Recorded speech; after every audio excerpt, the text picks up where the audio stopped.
አብርሃም እንደዚህ ልጁን የሚፈልግ ሰው ቢሆን እኔ ደጋግሜ ነው ነገር የምናገረው እንደዚህ ልጁን በልጁ እንደማይደራደር ምናምን እንዴ በልጁ የማይደራደር ቢሆን ኖሮ በትዳሩ የማይደራደርም ነበር ዘሎ ሳይጠግብ ትዳሩ ውስጥ ገብቶ የልጅቷን ህይወት እንደዚህ አመሰቃቀለው እንጂ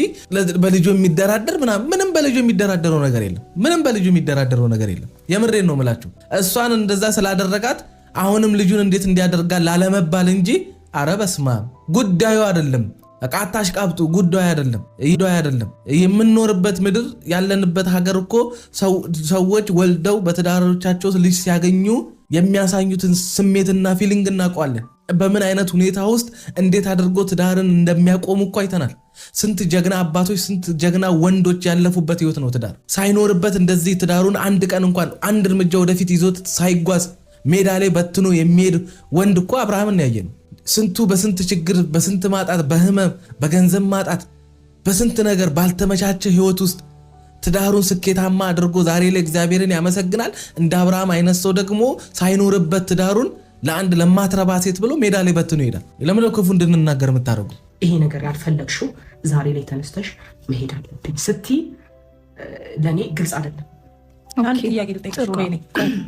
ጥያቄ ልጠይቅሽ የፈለገችበት የመኖር መብት የላት እሺ ልጅ ደግሞ ካልናት ጋር መሆን ይችላል እኮ እሷ ለሁለት ወር ነው የተባለው እኔ እንደውም ትናንትና ለአንድ ወር ብላ ብዬው ነበር ገብቶሻል ፎክሮ ነው የወጣው ሲወጣ በህግ ጠይቃቸዋለሁ ምናምን ብሎ ነው የወጣው እኔ እንደውም ሌላ ሰው ይዞ የሚመጣ ነው የመሰለኝ እናንተ ይዞ እንደሚመጣኝ አናውቅም ገብቶሻል አይደል እሷ ደግሞ ሰራተኛ አይደለችም እሱ እንደሚኖረው እሷ መኖር ትችላለች የሚሄደው ደግሞ የራሱን ፋሚሊ ያለበት ነው አዲስ ነገር የለም የአሜሪካ አይደለም ይዛ የምትሄደው ልጅ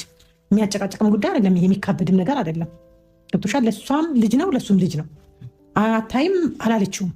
ስለዚህ ለምን በዚህ ልክ መረዳት እኔ ነገረኛ ስለሆኑ እንጂ የምሬን ነው የምላችሁ ነገረኛ ስለሆናችሁ እንጂ የትውልድ ሀገራችሁ ላይ ነው ልጁን ይዛ የምትሄደው እናት አባቱ ጋሽዬ ያለበት ሀገር ላይ ነው ይዛ የምትሄደው ቢያንስ ጋሽዬም ልጁን እዛ ያገኘው እስኪ ልጁን የአብርሃምን የልጅ ልጅ አይደል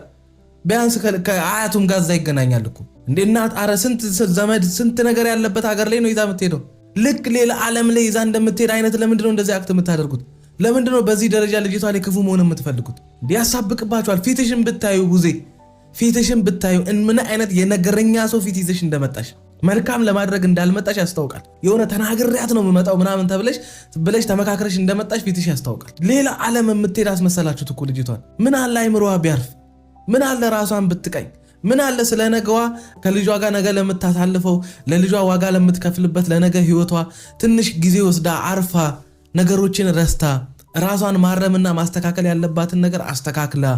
ነገ እንደገና ይሄ ዛሬ ላይ መታት የህይወት እንቅፋት ነገም ደግሞ እንዳይመታት